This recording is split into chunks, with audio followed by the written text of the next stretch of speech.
गर्न खोजेको भनेको सम्पूर्ण स्वस्थ रहन पर्यो नगरवासी। त्यही भएर योग नगर घोषणा गरे हो। ठाउँ ठाउँबाट योग गर्ने, कोही वाकिङ गर्ने, कोहीले यस्तो ठुलो हल बनाएको छ यहाँ खेलकुद गर्ने। सम्पूर्ण स्वस्थ रहनु पर्यो, सम्पूर्ण शान्त रहनु पर्यो। हाम्रो उद्देश्य नगरपालिका पनि शान्त रहनु पर्यो, यो देश पनि शान्त रहनु पर्यो। अब हामीले देखाएको छ विश्व पनि शान्त हुनु पर्यो। अहिले हामीले देखिरहेको छ छिमेकी राष्ट्र दुईटाको घमासान युद्ध हुने सम्भावना बढेर गएको छ। त्यसमा कस्तो दोष छ? हेर्नु त्यो बिचराहरू, त्यो शिक्षकहरू लगायत विद्यार्थी बालक लगायतकाहरू बिना काममा मर्दैछन्। त्यस कारण यो तत्काल यो युद्ध रोकिनुपर्छ।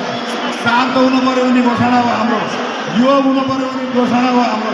यो हाम्रो यो नेपालमा पनि धेरै यस्ता विवादित कुराहरू हुन्छ।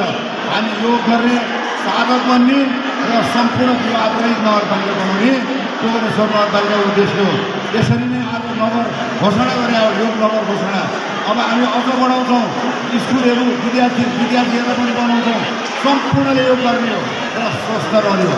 स्वस्थ रहँदै पनि कतै भन्दा नगरपालिकाले स्वास्थ्यको क्षेत्रमा ठुल्ठुला हस्पिटलहरू बनाउँदैछौँ। हामीले 11वटा स्वास्थ्य चौकीहरू बनाएका छौँ।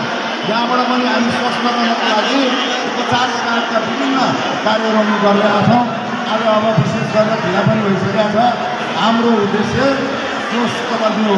बिहान 5 बजे उठेर 7 बजेको समय सम्पूर्णले योग गर्नु पऱ्यो, वाकिङ गर्नु पऱ्यो, तपाईँको जिम गर्नु पऱ्यो। सम्पूर्णले त्यो समय भनेको हामीलाई भगवान्ले 2 घन्टा स्वस्थ रहनलाई दिएको टाइम हो।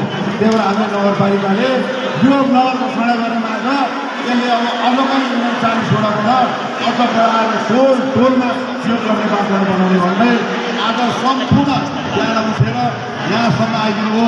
सम्पूर्ण यो योगलाई मेरो व्यक्तिगत तर्फबाट भुवनेश्वर नगरपालिकाको तर्फबाट धन्यवाद दिँदै मेरो भनाइ चाहन्छु। नमस्कार, सम्पूर्णलाई जय नेपाल। र यो आज कार्यक्रम के समाप्त भएको पनि घोषणा गर्दछु।